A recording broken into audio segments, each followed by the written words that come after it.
सक्नुहुन्छ वचनको विषयलाई अलिकति विषय तपाईहरुलाई दियो भने तपाईहरुले अझ त्यसलाई बुझ्न सक्नुहुन्छ भनेर म प्राय तपाईलाई विषयहरू दिइरहेको हुन्छु। मण्डलीको रहस्य आजको वचनको विषय रहेको छ मण्डलीको रहस्य, द मिस्ट्री अफ चर्च।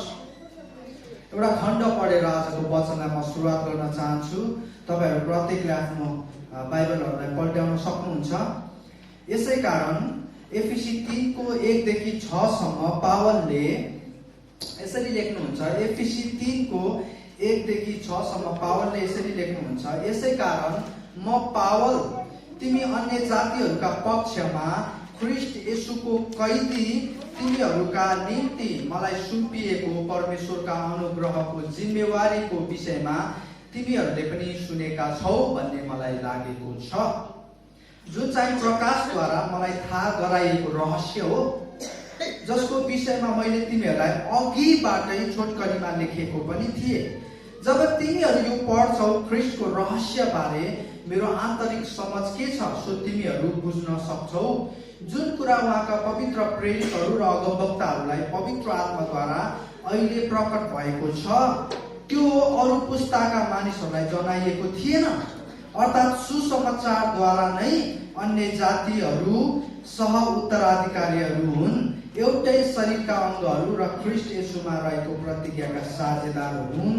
एफिसी 3 को 1 देखि 6 सम्म परमेश्वरको वचन पढाइबाट आशिष मिलेको होस्। यहाँ पावलले जुन रहस्य भन्ने शब्द प्रयोग गर्नु भएको छ त्यसलाई चाहिँ ग्रीक भाषामा, ग्रीक शब्दमा चाहिँ मस्टरियोन भनिन्छ। यसको अर्थ चाहिँ के हुन्छ भने तपाईले ध्यान दिनुहोस् मलाई। यसको अर्थ चाहिँ पहिलेको लुकेको सत्य जुन मानव माध्यमबाट थाहा हुन सक्दैन, तर त्यसलाई परमेश्वरले आफ्नो समयमा प्रकट गर्नुभयो भने जुन रहस्य भन्ने शब्द यहाँ पावलले प्रयोग गर्नुभएको छ त्यो रहस्य चाहिँ हामीले बुझेको रहस्य मिस्ट्री भन्दा अलिकति भिन्न छ। त्यसको अर्थ चाहिँ त्यो चाहिँ के अरे, पहिले लुकेको सत्य जुन हाम्रो मानव क्षमताले बुझ्न सक्दैन, त्यसलाई भ्याउन सक्दैन। यसकारण पावलले रोमीको पुस्तकमा आफ्नो डक्सोलोजीमा यसरी लेख्नुहुन्छ, ओहो परमेश्वरको गुप्त कुराहरू, परमेश्वरको बुद्धिका कुराहरू त्यसलाई चाहिँ मानिसको समझले भ्याउन सक्दैन भनेर लेख्नु भएको छ। अनि यो रहस्य भन्ने जुन शब्द चलाइएको छ त्यो रहस्यलाई पनि हाम्रो मानव क्षमताले, हाम्रो मानव दक्षताले भ्याउन सक्दैन, तर परमेश्वरले चाहिँ आफ्नो समयमा चाहिँ प्रकाशद्वारा चाहिँ हाम्रो बीचमा चाहिँ प्रकट गर्नु भएको छ अरे। अनि त्यो रहस्यको कुरो चाहिँ के हो अरे, त्यो रहस्यको कुरो चाहिँ मण्डली हो अरे, मण्डली हो अरे प्रियहरू। यहाँ त्यही भनेको छ पावलले यहाँ के भनेको छ अन्तिममा, अर्थात् सुसमाचारद्वारा नै अन्य जातिहरू सह उत्तराधिकारीहरू हुन्। अन्य जातिहरू पनि परमेश्वरका जातिहरूसँग सामेल भएर एकतामा एउटा सभामा, एउटा सम्मेलनमा संगति गर्न पाउने यो कुरालाई चाहिँ परमेश्वरले हाम्रो बीचमा प्रकट गर्नुभयो। सामान्य तरिकामा बुझ्दा रहस्यको अर्थ चाहिँ के भनेर हामी बुझ्छौँ भने बुझ्न नसकिने अथवा थाहा गर्न नसकिने कुरा भनेर हामी बुझ्छौँ। तर बाइबलले प्रस्तुत गरेको रहस्य चाहिँ हामीले बुझेको भन्दा थोरै फरक छ। बाइबलले रहस्यलाई चाहिँ पवित्र गोप्य कुराको रूपमा प्रस्तुत गरेको छ, गुप्त कुराको रूपमा, पवित्र गुप्त कुराको रूपमा चाहिँ प्रस्तुत गरेको छ। अब तपाईले ध्यान दिनुहोस्, रहस्य र गुप्त कुरा अथवा गोप्य कुरामा चाहिँ थोरै भिन्नता छ। रहस्यलाई चाहिँ हामीले कसरी बुझेका छौँ अरे, बुझ्नै नसकिने, थाहा गर्नै नसकिने कुरालाई चाहिँ हामी रहस्य भनेर बुझ्छौँ। तर गोप्य कुरो भनेको चाहिँ, गुप्त कुरो भनेको चाहिँ, सिक्रेट भनेको चाहिँ के हो त, सिक्रेट कुरा चाहिँ जहिले पनि एउटालाई थाहा नहुन सक्छ तर अर्कोलाई थाहा भइरहेको हुन्छ। जस्तो कि अहिले चाहिँ हाम्रो बर्थडेहरू सेलिब्रेसन गर्ने हाम्रो चलन चल्ती नेपालमा पनि व्यापक रूपमा आइसकेको छ। हामी धेरैचोटि बर्थडे सरप्राइज दिन खोज्छौँ होइन, आफ्नो स्पेसल मान्छेहरूलाई चाहिँ हामी बर्थडे सरप्राइज दिनु, त्यो चाहिँ गोप्य हो। त्यो बर्थडे सरप्राइज पाउने व्यक्तिलाई थाहा हुँदैन तर सरप्राइज दिने व्यक्तिलाई थाहा भइरहेको हुन्छ। त्यो चाहिँ सिक्रेट हो, त्यो चाहिँ गोप्य कुरो हो। अनि यहाँ पावलले बताउन खोज्नु भएको रहस्य चाहिँ पवित्र गोप्य कुरा हो। मण्डली चाहिँ जहिले पनि सुरुवातदेखि नै परमेश्वरको मगजमा थियो, परमेश्वरको हृदयमा थियो मण्डली चाहिँ। यसकारण एफिसी 4:4 पावलले भन्नुहुन्छ, पृथ्वीको जग बसालिनु भन्दा अगावै परमेश्वरले तिमीहरूलाई बोलाउनु भएको, तिमीहरूलाई चुन्नु भएको हो। सुरुवातदेखि नै मण्डली चाहिँ परमेश्वरको हृदयमा थियो, परमेश्वरको मगजमा थियो। तर यसको मण्डलीको विषयमा चाहिँ, मण्डलीको बारेमा चाहिँ मानिस जातिलाई चाहिँ कुनै पनि भेउ थिएन, कुनै पनि यसको विषयमा थाहा थिएन। तर सुरुवातदेखि नै परमेश्वरको हृदयमा चाहिँ मण्डली थियो। यसकारण मण्डलीको धारणा चाहिँ व्यक्तिको धारणा होइन। मण्डलीको कन्सेप्ट चाहिँ, मण्डलीको थ्योरी चाहिँ कुनै व्यक्तिले निकालेको थ्योरी होइन। यसकारण मण्डलीको क्रेडिट चाहिँ हामी कसैलाई पनि दिन मिल्दैन। मण्डलीको क्रेडिट चाहिँ स्वयं परमेश्वरले लिनुहुन्छ। यदि कुनै पास्टरले मण्डली स्थापना गर्छ, मण्डली भवन निर्माण गर्छ भने त्यो मण्डलीको क्रेडिट, त्यो मण्डलीको श्रेय चाहिँ पास्टरलाई जाँदैन। तर स्वयं त्यसको श्रेय चाहिँ कसले प्राप्त गर्नुहुन्छ? परमेश्वरले। किनभने मण्डलीको कन्सेप्ट, मण्डलीको धारणा चाहिँ कुनै व्यक्तिले निकालेको धारणा होइन। इतिहासमा चाहिँ धेरै विज्ञान, धेरै बौद्धिक व्यक्ति होइन, न्युटनले चाहिँ एउटा थ्योरी निकाल्नु भयो अरे, एउटा धारणा निकाल्नु भयो, ग्राभिटेसनल फोर्स, गुरुत्वाकर्षणको नियम उहाँले थाहा गर्नुभयो अरे। यसकारण उहाँले थाहा गर्नुभएको कारण त्यसलाई, त्यो नियमलाई हामी के भन्छौँ? न्युटन ल भन्छौँ होइन। त्यो चाहिँ व्यक्तिले थाहा गरेको कारण उसको नाममा चाहिँ हामीले उसको नामलाई चाहिँ श्रेय दिएको।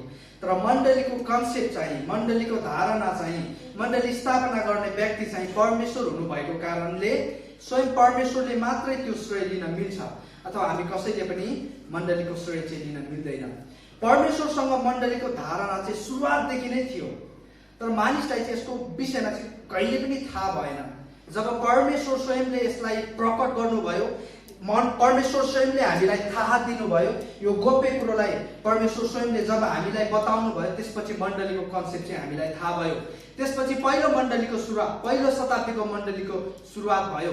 त्यहाँ चाहिँ प्रेरितहरूद्वारा चाहिँ मण्डलीहरू चाहिँ भयङ्कर रूपमा वृद्धि भएको छ। तर मैले फेरि पनि भने, मण्डलीको श्रेय चाहिँ स्वयं परमेश्वरले मात्रै लिन मिल्दछ। यसकारण मण्डली चाहिँ मानिसको धारणा होइन, मानिसको थ्योरी होइन, मानिसको सिद्धान्त होइन, मानिसको विचार होइन। मण्डली चाहिँ स्वयं परमेश्वरको धारणा हो।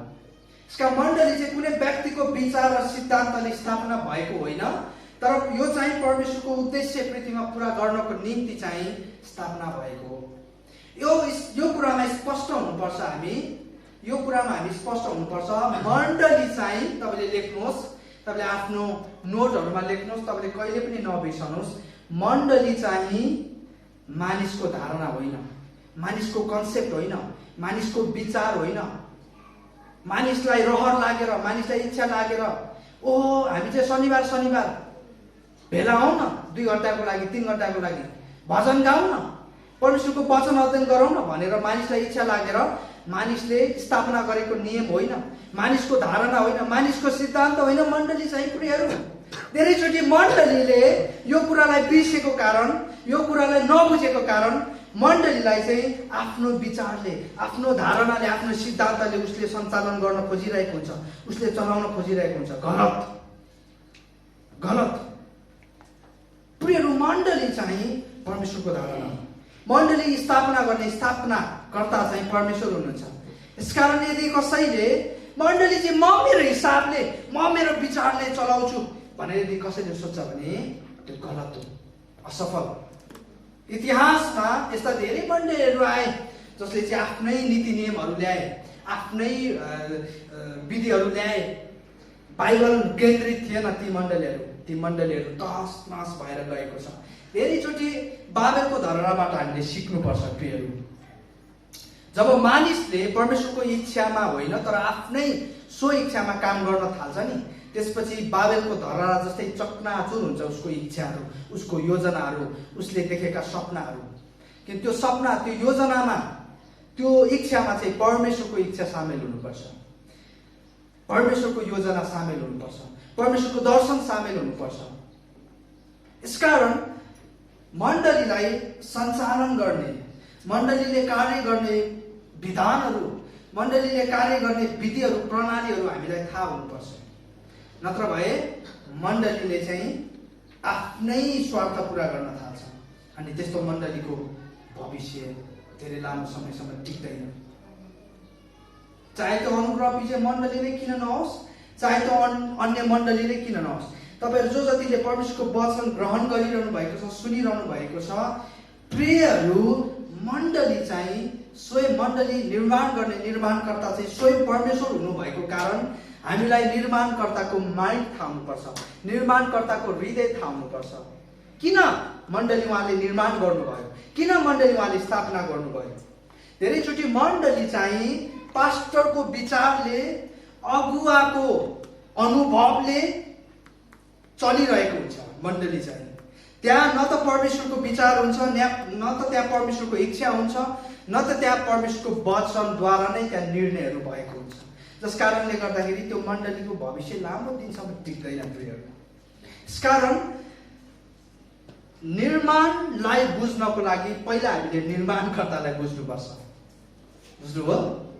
निर्माणलाई, प्रोडक्टलाई बुझ्नको लागि हामीले पहिला सुरु प्रोड्युसरलाई बुझ्नुपर्ने हुन्छ, प्रोड्युसरको माइन्डलाई बुझ्नुपर्ने हुन्छ, प्रोड्युसरको हामीले विललाई बुझ्नुपर्ने हुन्छ, प्रोड्युसरको पर्पजलाई बुझ्नुपर्ने हुन्छ। मण्डली चाहिँ प्रियहरू कुनै सस्ता होइन, गलत। मण्डली सस्ता होइन, मण्डली चाहिँ प्रियहरू पार्टी होइन, मण्डली चाहिँ प्रियहरू सामाजिक के भन्छ सोसियल क्लब भनिन्छ नि हैन, सामाजिक टिम होइन। सोसियल क्लबहरू हुन्छ, तपाईले यहाँनेरि तल जानुभयो भने एउटा सोसियल क्लब भेट्नुहुन्छ। तपाईले कतिले जानु देख्नु भएको छ, त्यो मन्दिरको ठ्याक्कै यतापट्टि छ, देख्नु भएको छ तपाईले सोसियल क्लब। प्रियहरू, मण्डली चाहिँ सोसियल क्लब होइन। यसका मण्डली सञ्चालन गर्दै गर्दाखेरि हामी अगुवाहरू, हामी लिडरसिपमा भएका व्यक्तिहरूले धेरै ध्यान दिनुपर्ने हुन्छ। यसकारण त बाइबलले के भन्छ, शिक्षकहरू तिनीहरूको न्याय चाहिँ कसरी हुनेछ अरे, कठोर तरिकाले हुनेछ। यसकारण तपाईँले लेख्नुहोस्, पहिलो कुरो मण्डलीको विषय, मण्डलीको रहस्य को श्रृङ्खलामा हामीले बुझ्नुपर्ने पहिलो कुरो चाहिँ मण्डली सञ्चालनको विधान चाहिँ परमेश्वरको वचन हो। तपाईले लेख्नुहोस्, मण्डली सञ्चालनको विधान चाहिँ परमेश्वरको वचन हो। The mandate to run church is the word of God. मण्डली सञ्चालनको विधान चाहिँ परमेश्वरको वचन हो। तपाईँ मेरो विचार होइन, तपाईँ मेरो सल्लाह होइन, तपाईँ मेरो अनुभव होइन, तपाईँ मेरो गवाई होइन। विगतमा चाहिँ यस्तो यस्तो हामीले अनुभव गर्यौँ, अब चाहिँ हामी यस्तो तरिकाले जाउँ न, यो वर्ष चाहिँ होइन, गलत। मेरो जीवनमा चाहिँ मैले यस्तो यस्तो अनुभव गरेँ, मैले यस्तो यस्तो गवाई मैले चाहिँ अनुभव गरेँ, अब मण्डलीलाई चाहिँ यसरी चलाउन, गलत। प्रियहरू, मण्डली सञ्चालनमा तपाईँ हाम्रो सरसल्लाहले हुँदैन, मण्डली त्यसरी कार्य गर्दैन। मण्डली सञ्चालनको निम्ति, मण्डली कार्य गर्नको निम्ति तपाईँ हामी परमेश्वरको वचनमा फर्केर जानै पर्छ। धेरै मण्डलीहरूले परमेश्वरको वचनलाई इग्नोर गरेको कारणले गर्दाखेरि मण्डलीमा समस्या छ। मण्डलीले धेरैचोटि परमेश्वरको वचनलाई बेवास्ता गरेको कारण आफ्नै बुझाइले, आफ्नै अनुभवले, आफ्नै क्षमताले, आफ्नै दक्षताले मण्डलीमा निर्णय गरेको कारण त्यो मण्डलीमा आशिष छैन, त्यो मण्डलीमा परमेश्वरको काम हुन सकिरहेको हुँदैन, त्यो मण्डलीले परमेश्वरको राज्यमा प्रभावकारी काम गर्न सकिरहेको हुँदैन। मैले फेरि पनि भने, प्रोडक्टलाई बुझ्नको लागि पहिला सुरु तपाईँले प्रोड्युसरको माइन्डलाई बुझ्नुपर्छ। यसकारण मण्डलीलाई यदि तपाईँले बुझ्न चाहनुहुन्छ भने तपाईँले मण्डली निर्माणकर्ताको माइन्डलाई, इच्छालाई तपाईँले बुझ्नुपर्ने हुन्छ। अनि परमेश्वरको इच्छा बुझ्नको लागि चाहिँ तपाईँ हामी परमेश्वरको वचनमा फर्केर जानै पर्छ। यो मण्डलीले कति सफलतापूर्वक परमेश्वरको राज्यमा काम गर्न सक्छ भन्ने आधार चाहिँ यो मण्डलीले परमेश्वरको वचन कति अध्ययन गर्छ भन्ने कुराले दर्शाउँछ। यो मण्डली कति सफल हुन्छ भविष्यमा भन्ने कुरा चाहिँ यो मण्डलीले परमेश्वरको वचन कति पालना गर्छ भन्ने कुराले दर्शाउँछ। यसकारण प्रियहरू, तपाईको मण्डलीमा, तपाईको परिवारमा, तपाईको आफ्नो व्यक्तिगत जीवनमा, तपाईको वैवाहिक जीवनमा तपाई कति वचन अध्ययन गर्नुहुन्छ? परमेश्वरको वचनलाई तपाई कति प्राथमिकतामा राख्नुहुन्छ? तपाई बोल्दै गर्दा, तपाई कसैलाई भेट्दै गर्दा तपाईहरुको बीचमा कति वचनको कुरा हुन्छ? वचनको कति कुरा हुन्छ? कि परमेश्वरलाई बाहिर राखेर तपाईहरु भित्रै आफ्नो कुरा गर्नुहुन्छ? यो कुराले चाहिँ मण्डली कति सफल छ भन्ने कुरा चाहिँ दर्शाउँछ। प्रियहरू, यो कुरालाई हामीले ध्यान दिनुपर्छ। यदि कसैले निर्माणकर्ताको इच्छालाई बुझ्दैन भने निर्माणकर्ताले निर्माण गरेको थोकलाई पनि उसले दुरुपयोग गरिरहेको हुन्छ। यो माइक निर्माण गर्ने व्यक्तिले चाहिँ के इच्छाले, के उद्देश्यले बनाएको त? जब हाम्रो सास चाहिँ, जब हाम्रो भोकल चाहिँ, जब हाम्रो भोइस चाहिँ टाढा टाढा भिडमा पुग्न सक्दैन, त्यति बेला चाहिँ यो माइकलाई प्रयोग गरेर चाहिँ बोल्ने वक्ताको आवाज चाहिँ टाढा टाढा भिडमा पनि पुर्याउन सकोस् भन्ने हेतुले चाहिँ निर्माणकर्ताले यो माइकलाई चाहिँ बनाएको। अब त्यो उद्देश्य हामीलाई थाहा भएन भने अब यो माइकको वक्ताले चाहिँ दुरुपयोग गर्न सक्छ, बोल्ने व्यक्तिले। थाहा छैन। धेरैचोटि मण्डली सञ्चालनमा भइरहेको कुरा चाहिँ त्यही हो। निर्माणलाई बुझ्नको लागि पहिला सुरु हामीले निर्माणकर्ताको माइन्डसेट थाहा हुनुपर्छ। कलसी 1:18 भन्दछ, उहाँ शरीर अर्थात् मण्डलीका शिर हुनुहुन्छ। ख्रीष्ट चाहिँ मण्डलीको शिर हुनुहुन्छ। शिरबाट चाहिँ निर्णयका कुराहरू हुन्छ, शिरबाट चाहिँ योजनाका कुराहरू हुन्छ, शिरबाट चाहिँ सञ्चालन गर्ने कुराहरू हुन्छ, शिरबाट चाहिँ महत्त्वपूर्ण कुराहरू चाहिँ प्रवाह हुने गर्दछ। जुन मण्डलीले ख्रीष्टलाई शिर नै बनाएको छैन भने त्यो मण्डली कसरी सञ्चालन भइरहेको हुन्छ? त्यो मण्डलीले कसरी कार्य गरिरहेको हुन्छ? त्यो मण्डली कसरी संगति गरिरहेको हुन्छ? आफ्नै हिसाबमा गरिरहेको हुन्छ, आफ्नै इच्छामा गरिरहेको हुन्छ। त्यो शिरबाट चाहिँ केही पनि कुराहरू प्रवाह भइरहेको हुँदैन।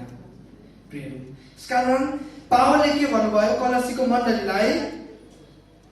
यो मण्डलीले चाहिँ ख्रीष्टलाई शिर बनाउनुपर्छ। मण्डलीको शिर चाहिँ ख्रीष्ट हुनुहुन्छ। यसकारण मण्डलीले गर्ने कार्य, लिने निर्णय, बनाउने योजना हरेक परमेश्वरको वचन केन्द्रित हुनैपर्छ। प्रियहरू, हाम्रो आफ्नो क्षमता, आफ्नो योग्यताको आधारमा, हाम्रो अनुभवको आधारमा, हाम्रो आफ्नो विचार र सिद्धान्तको आधारमा यदि हामी मण्डलीलाई सञ्चालन गर्न चाहन्छौँ भने हामी सफल हुन सक्दैनौँ। प्रियहरू, मण्डली भनेको के हो? त्यो कुरालाई हामीले धेरैचोटि रिपिट गरिरहेका छौँ। मण्डली चाहिँ मैले अघि पनि भने संस्था होइन, पार्टी होइन, सामाजिक क्लब होइन, तर मण्डली चाहिँ के हो? मण्डलीलाई चलाउने ग्रीक शब्दलाई चाहिँ हामी के भन्छौँ? एक्लेसिया हो। मण्डली चाहिँ एक्लेसिया हो। एक्लेसियाको अर्थ के हो? एक्लेसियालाई चाहिँ बाइबलमा 114 पटक उल्लेख गरिएको छ। एक्लेसियाको अर्थ चाहिँ बोलाइएको, चुनिएको सभा अथवा सम्मेलन हो। तपाईँ लेख्नुहोस्, तपाईँ नबिर्सनुहोस्। बोलाइएको, चुनिएको सभा हो, यो चाहिँ सम्मेलन हो। द कल आउट एसेम्बली भनिन्छ। बोलाइएको, चुनिएको, कोद्वारा? परमेश्वरद्वारा बोलाइएको, परमेश्वरद्वारा चुनिएको। के को निम्ति? परमेश्वरको इच्छा, परमेश्वरको उद्देश्य यस पृथ्वीमा पूरा गर्नको निम्ति। यसकारण येशू ख्रीष्टले के भन्नुभयो? तिमीहरू चाहिँ यस प्रकारले प्रार्थना गर, हे हाम्रा परमेश्वर पिता, तपाईको राज्य पृथ्वीमा आओस्। अब त्यो राज्यलाई ल्याउने काम चाहिँ कसले गर्छ? मण्डलीले गर्छ। यसकारण यदि मण्डलीले सबै क्रियाकलाप गरिरहेको छ, गाउने, बजाउने, उत्सव मनाउने, होइन, बर्थडे सेलिब्रेट गरिदिने, होइन, भयङ्कर अरू सबै क्रियाकलाप गरिरहेको छ, तर परमेश्वरले जुन कुराको निम्ति बोलाउनु भएको त्यो कार्य चाहिँ गरिरहेको छैन भने त्यो मण्डली सफल मण्डली होइन। प्रिय, त्यो मण्डली सफल मण्डली होइन। आज भइरहेको चाहिँ त्यही छ। फेरि मण्डलीले भयङ्कर सभा सम्मेलन गरिरहेको छ, होइन, तालिम दिइरहेको छ, अनि गाउने बजाउने कार्यक्रम भइरहेको छ, कम्पिटिसन गरिरहेको छ। आज मण्डलीले ठुला ठुला भवनहरू निर्माण गर्ने कार्यहरू गरिरहेको छ, तर मण्डलीले परमेश्वरको उद्देश्य दर्शनलाई चाहिँ पुरा गर्ने क्षेत्रमा चाहिँ मण्डली कमजोर छ। मण्डली कमजोर छ। किन बोलाइएको? के को निम्ति चुनिएको? भजन गाउनको निम्ति मात्रै हो? ताली बजाउनको निम्ति मात्रै हो? हालेलुया भनेर चिच्याउनको लागि मात्रै हो? हप्तामा 1 दिन 2 घण्टाको लागि भेला हुनको निम्ति मात्रै हो? के को निम्ति बोलाएको? के को निम्ति चुनिएको? प्रियहरू, यो अनुग्रह विजयको मण्डलीको निम्ति धेरै धेरै धेरै चुनौतीपूर्ण वचन हुन सक्छ आजको दिन। अनुग्रह विजय मण्डलीले यी सबै क्रियाकलापहरू गरिरहेको छ, तर परमेश्वरको उद्देश्यको कार्य गरिरहेको छैन भने प्रिय अनुग्रह विजय मण्डलीको भविष्य म त देख्दिनँ। साँच्चै म चाहिँ देख्दिनँ।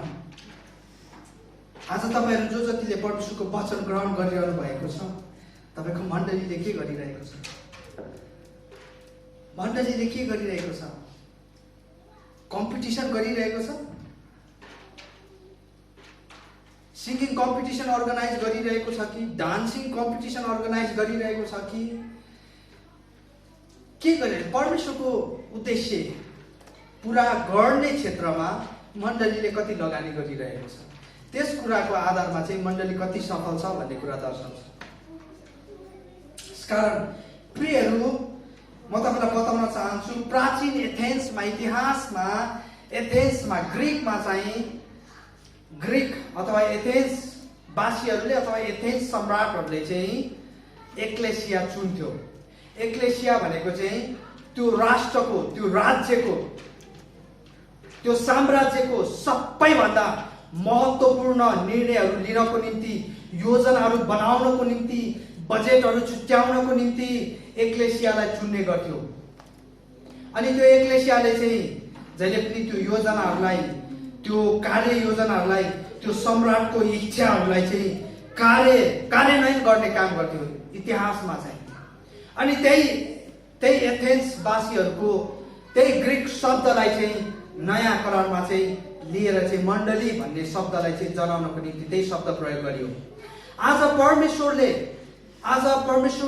चाहिँ आफ्नो राज्यमा कार्यान्वयन गर्नको निम्ति चाहिँ मण्डली एक्लेसियालाई चुन्नु भएको हो। कार्यान्वयन गर्नको निम्ति, कार्य गर्नको निम्ति उहाँले आफ्नो निर्णयहरू, आफ्नो योजनाहरू, आफ्नो इच्छाहरू मण्डलीलाई बताउनुहुन्छ। अनि त्यो योजनाहरूलाई, त्यो इच्छाहरूलाई कार्यान्वयन गर्ने, इम्प्लिमेन्ट गर्ने काम चाहिँ कसको हो त? मण्डलीको हो प्रियहरू, मण्डलीको। यसका यो कुरालाई हामी नबिर्सौँ। मण्डलीले के गरिरहेको छ, मण्डलीले के गर्दैन, जति आवश्यक छ नि, जति महत्त्वपूर्ण छ नि, मण्डलीले के गरिरहेको छ त्यति नै आवश्यक छ, त्यति नै महत्त्वपूर्ण छ। यसका हामीले ध्यान दिनुहोस्, तपाईँहरूले ध्यान दिनुहोस्। मण्डली पनि परमेश्वरले आफ्नो उद्देश्यको निम्ति बोलाउनु भएको र चुन्नु भएको विशेष सभा हो। विशेष सभा हो जसले विशेषाधिकार, परमेश्वरबाट विशेषाधिकार पाएको छ। यसकारण मत्ती 28:18 देखि 20 सम्म तपाईँले त्यहाँ एजेन्डा भेट्नुहुन्छ, मण्डलीको एजेन्डा। मण्डलीले के गर्नुपर्छ? ख्रिस्टले के भन्नुभयो? जाऊ समस्त पृथ्वीमा चाहिँ तिमीहरूले के गर? तिमीहरूले चाहिँ जाति जातिहरूलाई चाहिँ बप्तिस्मा देऊ, सुसमाचार प्रचार गर। यदि मण्डलीले सबै क्रियाकलाप गर्छ तर उहाँको उद्देश्य पुरा गर्दैन भने त्यो मण्डली असफल मण्डली हो। त्यो मण्डलीको कुनै पनि भविष्य छैन, नाम भविष्य छैन। दोस्रो कुरो लेख्नुहोस्, तपाईँले दोस्रो कुरो लेख्नुहोस्। मण्डलीसँग पृथ्वीको अधिकार छ। मण्डलीसँग चाहिँ पृथ्वीको अधिकार छ। The church has direct authority over the world. मण्डलीसँग चाहिँ पृथ्वीको अधिकार छ। यो हामीले कहिले पनि नबिर्सौँ। मत्ती 16:18 देखि 19 खण्डले घोषणा गर्दछ, म तिमीलाई भन्दछु कि तिमी पत्रुस हौ, म मेरो मण्डली यस चट्टानमाथि स्थापित गर्नेछु र नरकका ढोकाहरू त्यसमाथि विजय हुने छैनन्। म तिमीलाई स्वर्गको राज्यका साँचाहरू दिनेछु। जे तिमीले पृथ्वीमा बाँध्नेछौ सो स्वर्गमा बाँधिनेछ र जे तिमीले पृथ्वीमा फुकाउला सो स्वर्गमा फुकाइनेछ।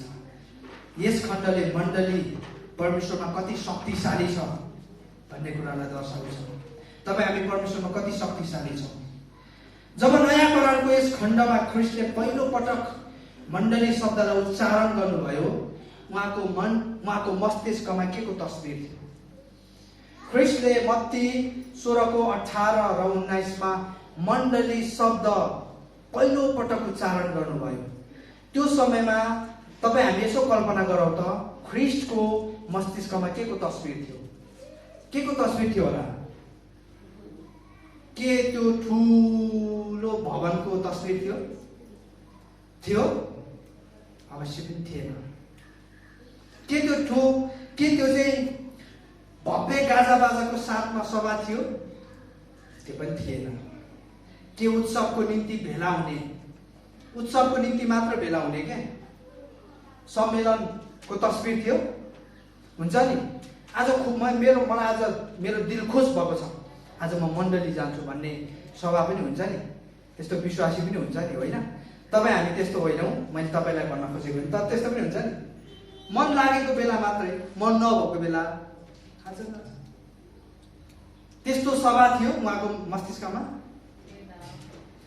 प्रियहरू, जब ख्रिस्टले मण्डली भन्ने शब्दलाई पहिलोचोटि उच्चारण गर्नुभयो नि, उहाँको मस्तिष्कमा चाहिँ परमेश्वरबाट बोलाइएको, चुनिएको, अझ हामीले बुझ्ने शब्दमा चाहिँ परमेश्वरको निज प्रजा, तपाईँ हामी, उहाँको मस्तिष्कमा चाहिँ तपाईँ हामी थियो। आमेन? तपाईँ हामी थियो।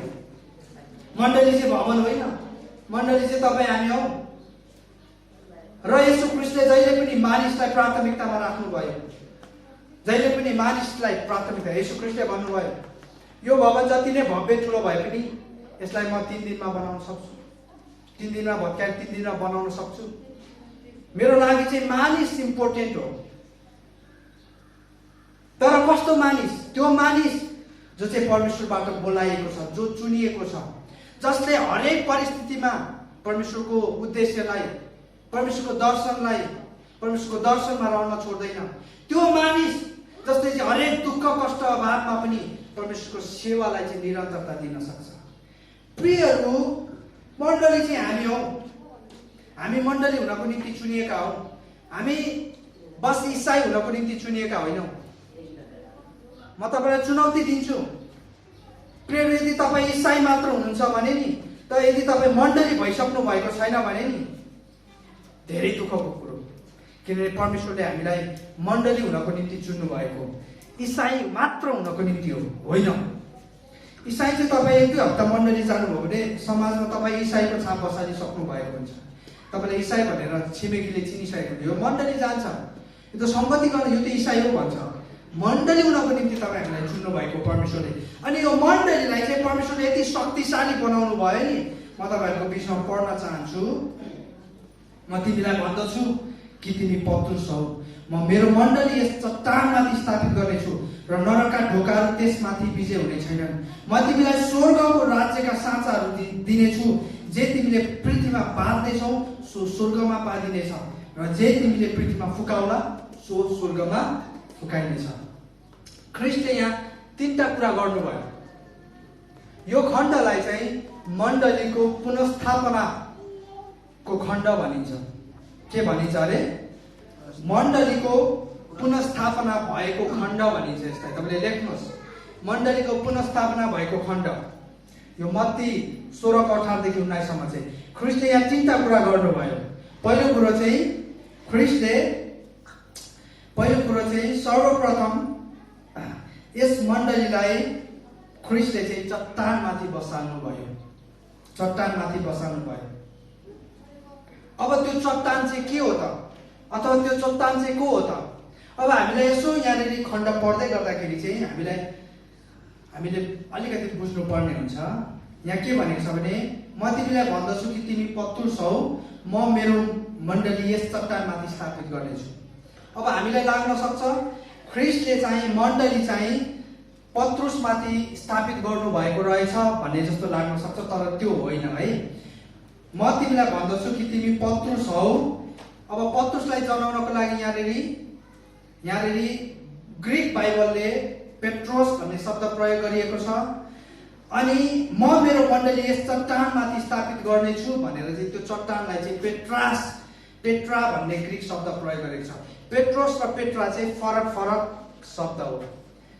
पेट्रोस भनेको चाहिँ सानो चिल्लो ढुङ्गो, त्यो खोलाहरूमा पाइने सानो चिल्लो ढुङ्गो। तर पेट्रा भनेको चाहिँ विशाल चट्टान हो, विशाल ठुलो ढुङ्गो।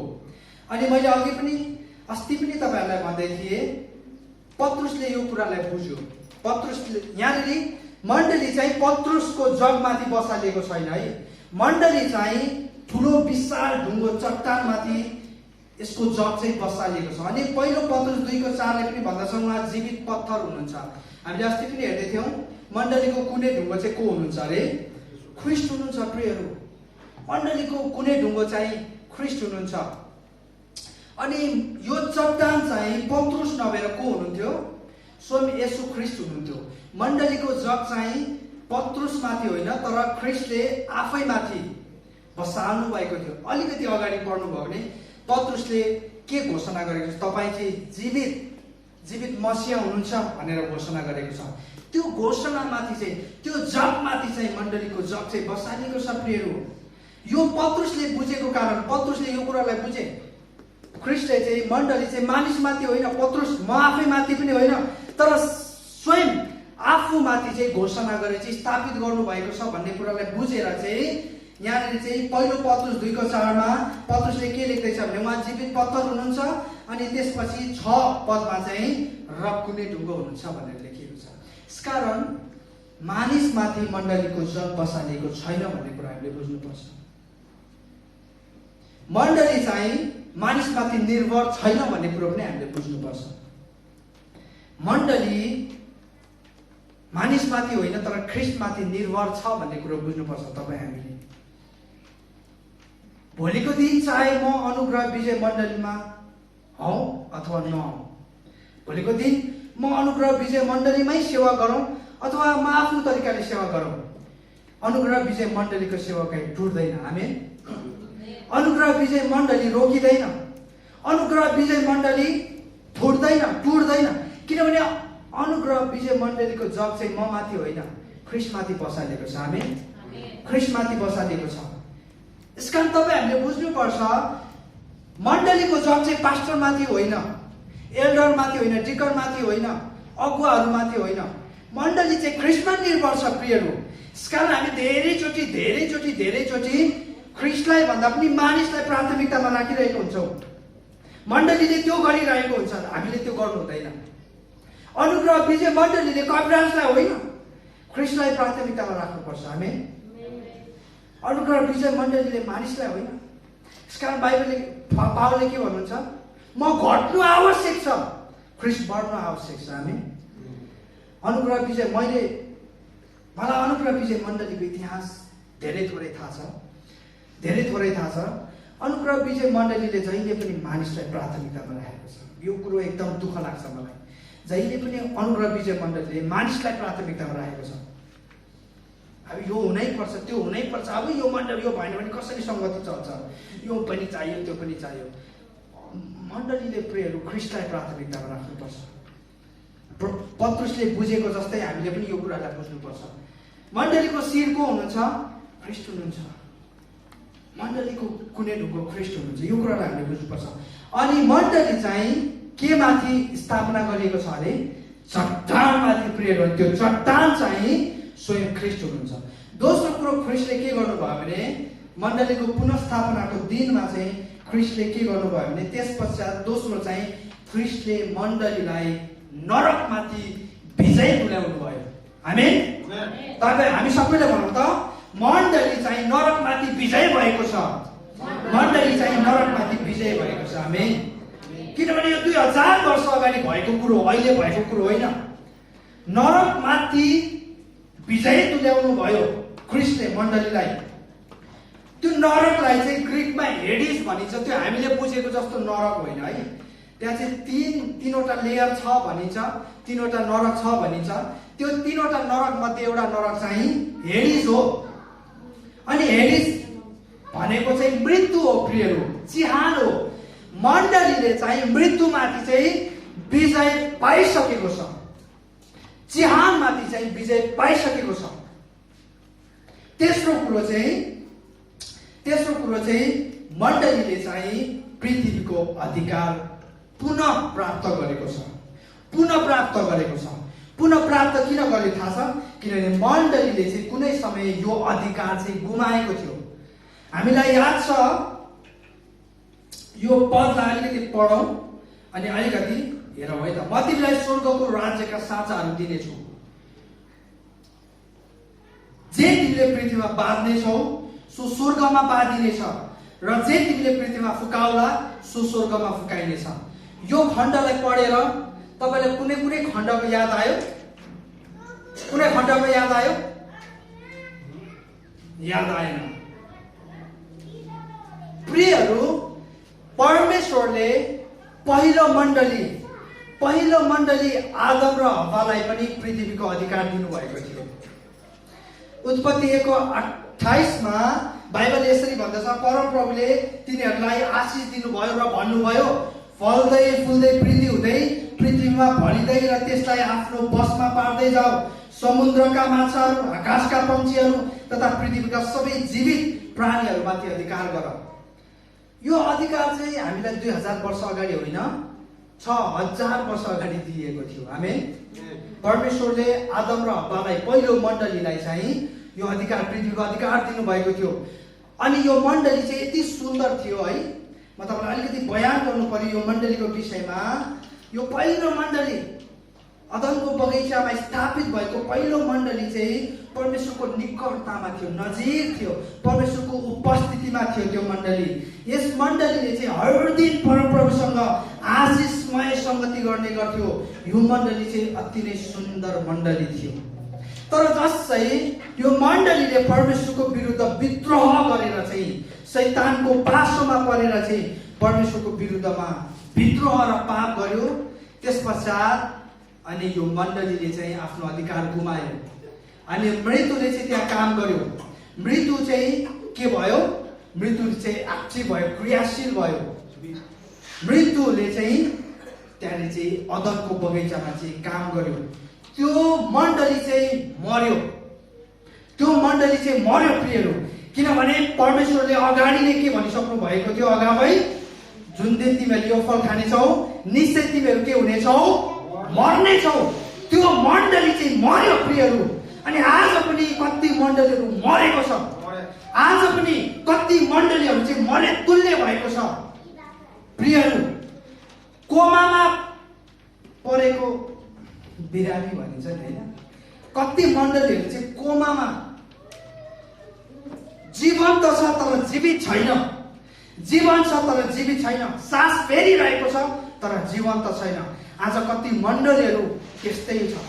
अनि अनुग्रह विजय मण्डली चाहिँ त्यो कोमामा भएको मण्डली हुनुहुँदैन। आमेन। तपाईँ हामी विश्वासमा कति क्रियाशील छौँ, कति सक्रिय छौँ प्रिय। त्यो मण्डली मर्यो। 6000 वर्ष अगाडि स्थापना भएको मण्डली मर्यो प्रियहरू। किनभने त्यो मण्डलीले परमेश्वरको विरुद्ध कार्य गर्यो, परमेश्वरको विरुद्धमा काम गर्यो। त्यो मण्डली मर्यो। यसकारण येशू ख्रीष्टले चाहिँ मण्डलीलाई चाहिँ मृत्युमाथि विजय तुल्याउन आवश्यक थियो।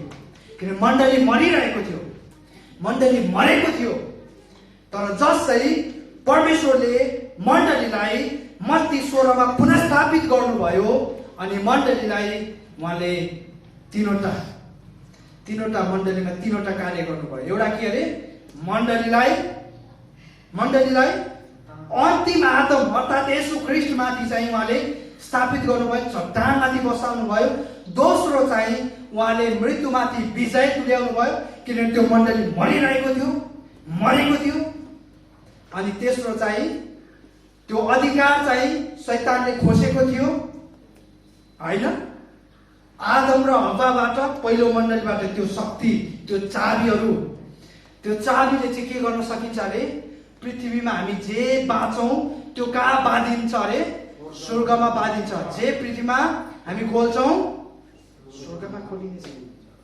प्रियहरू, त्यो चाबी, त्यो अधिकारहरू चाहिँ शैतानको हातमा थियो। यसकारण शैतानले के भन्छ? प्रभु मलाई धन्यवाद गर्नुहोस्, यो सारा पृथ्वी म तपाईलाई दिनेछु। त्यो अधिकार शैतानले कहाँबाट पायो? अदनको बगैँचामा चाहिँ आदम र हव्वा पहिलो मण्डलीबाट त्यसले खोसेको थियो। यसो ख्रीष्टले के गर्नुभयो? फेरि शैतानबाट चाहिँ त्यो चाबीहरू, त्यो अधिकारहरू, त्यो अथोरिटीहरू खोसेर चाहिँ कसलाई दिनुभयो? कसलाई दिनुभयो? कसलाई दिनुभयो? हामीलाई दिनुभयो। भन्नुहोस् त सबैजनाले, मलाई दिनुभयो भन्नुहोस्, मलाई दिनुभयो भन्नुहोस्। वाह! त्यसो भए तपाईसँग त्यो चाबी छ भने तपाईले पृथ्वीमा खोल्नु भयो भने त्यो स्वर्गमा खोलिनेछ? खोलिनेछ? खोलिनेछ। तपाईले पृथ्वीमा बाँध्नु भयो भने त्यो स्वर्गमा बाँधिनेछ? तपाईहरु अझै पनि दुविधा, खोलिँदैन होला जस्तो लागिरहेछ। हो? खोलिन्छ भन्नुहोस्। आमेन, खोलिनेछ। तपाईसँग प्रियहरू यो भवनको चाबी छ भने नि तपाईले प्रार्थना गर्नु पर्दैन। आमेन। तपाईले प्रार्थना गर्नु पर्दैन। वाइफाई को पासवर्ड छ भने प्रार्थना गर्नु पर्दैन। स्याट खोल्ने हो। हामी लामो प्रार्थना गर्छौं, हामी धेरै प्रार्थना गर्छौं, तर हामी चाबी प्रयोग गर्दैनौं, चाबी प्रयोग गर्दैनौं, अधिकार प्रयोग गर्दैनौं। मलाई थाहा छ तपाई लामो प्रार्थना गर्नुहुन्छ, तपाई भयंकर प्रार्थना गर्नुहुन्छ, तपाई रोएर छाती पिटेर सिगान चुहाएर आँसु झारेर प्रार्थना गर्नुहुन्छ, मलाई थाहा छ। तर तपाईले अधिकारलाई प्रयोग गर्नु हुँदैन। तपाईले अधिकारलाई प्रयोग गर्नु हुँदैन। अधिकारलाई प्रयोग गर्नु हुँदैन। प्रिय मण्डलीहरू, हामीसँग के छ अरे? पृथ्वीको अधिकार छ, ती चाबीहरू छ। आजको दिन तपाईँ आफ्नो परिवारमा फर्के पश्चात त्यो चाबीलाई प्रयोग गर्नुहोस्। तपाईले आफ्नो जीवनमा त्यो अधिकारहरूलाई प्रयोग गर्नुहोस्। प्रियहरू, परमेश्वरले चाहिँ मण्डलीलाई चाहिँ पुनर्स्थापित गर्नुभएको, नयाँ रूप दिनुभएको छ, नयाँ विजय तुल्याउनु भएको छ। यसकारण मण्डलीमा अब शैतानका कार्यहरू हुँदैन। अब मण्डलीमा ती रोग, ती बिमारीका बन्धनहरू, ती मृत्युका बन्धनहरूले काम गर्न सक्दैन। प्रियहरू, अब मण्डली पराजय हुन सक्दैन, किनभने ख्रीष्टले चाहिँ मण्डलीलाई पुनः विजय तुल्याउनु भएको छ। आमेन। आदमबाट शैतानले चोरेको ती अधिकार, ती शक्ति, ती चाबीहरूलाई चाहिँ खोसेर ख्रीष्टले चाहिँ मण्डलीलाई हस्तान्तरण गर्नुभएको छ। यसकारण तपाईँ निराश नहुनुहोस्। मानिसले तपाईँको विषयमा के भन्छ, कसले के भन्छ भने निराश नहुनुहोस्। परमेश्वर तपाईँ शक्तिशाली बनाउनु भएको छ। शैतानले तपाईँको विरुद्धमा के भन्छ, तपाईँको छिमेकीले तपाईँको विरुद्धमा के भन्छ, त्यतातिर ध्यान नदिनुहोस्। ख्रीष्टले चाहिँ तपाईँ हामीलाई चाहिँ चट्टानमाथि बसाल्नु भएको छ। आमेन। अनि बाइबलले भन्दछ, प्रियहरू, डाँडामाथि बसालिएको सर चाहिँ लुक्न सक्दैन। तपाईँको ज्योति, तपाईँको प्रकाश, तपाईँको गवाई, तपाईँको जीवन गवाई चाहिँ मानिसहरूले सुन्नेछन्, मानिसले तपाईँलाई थाहा गर्नेछन्, मानिसले तपाईँलाई चिन्नेछन्। यदि मानिसको निम्ति तपाईँले गरिरहनु भएको छ भने त त्यो सम्भव छैन। तर परमेश्वरको लागि, परमेश्वरको उद्देश्यको निम्ति, परमेश्वरको इच्छाको निम्ति तपाईँ हामी गर्दैछौँ भने अवश्य पनि यो मण्डली तपाईँ हामी एक दिन सफल हुनेछौँ। आमेन। भन्नुहोस्, हामी यस समय प्रार्थना गर्नेछौँ। हामी भन्नेछौँ, प्रभु यीशु ख्रीष्ट, तपाईले यो मण्डलीलाई पुनः स्थापना गर्नुभएको छ। तपाईले यो मण्डलीलाई चट्टानमाथि बसाल्नु भएको छ। आज हामी साँच्चै प्रभु तपाईको अधिकार, तपाईको शक्तिको हकदारहरू भएका छौँ। तपाईको अधिकारहरूलाई हो प्रभु सदुपयोग गर्ने त्यो बुद्धि, त्यो ज्ञान दिनुभएको छ। याकुबले भन्नुभएको जस्तै, यदि कसैलाई बुद्धिको खाँचो छ भने नझल्किकन दिनुहुने परमेश्वरलाई त्यसले मागोस्। आज प्रभु अनुग्रह विजय मण्डलीलाई तपाईले डाँडामाथि बसाल्नु भएको छ, चट्टानमाथि स्थापना गर्नु भएको छ। म तपाईँलाई धन्यवाद दिँदछु प्रभु। ओ प्रभु, धन्यवाद छ, धन्यवाद छ, धन्यवाद छ प्रभु। जसरी तपाईँको वचनले भन्दछ, म मेरो मण्डली यस चट्टानमाथि स्थापित गर्नेछु र नरकका ढोकाहरू त्यसमाथि विजय हुने छैन। म तिमीलाई स्वर्गका राज्यका साँचाहरू दिनेछु। जे तिमीले पृथ्वीमा बाँध्नेछौ सो स्वर्गमा बाँधिनेछ, र जे तिमीले पृथ्वीमा फुकाउला सो स्वर्गमा फुकाइनेछ। तपाईँले दिनुभएको अधिकार, तपाईँले दिनुभएको शक्तिलाई प्रभु हाम्रो जीवनमा हामीले लागू गर्न सकौँ। यो वचन पढाइबाट, यो वचनबाट प्रभु हामी प्रत्येकलाई आशिष मिलेको होस्।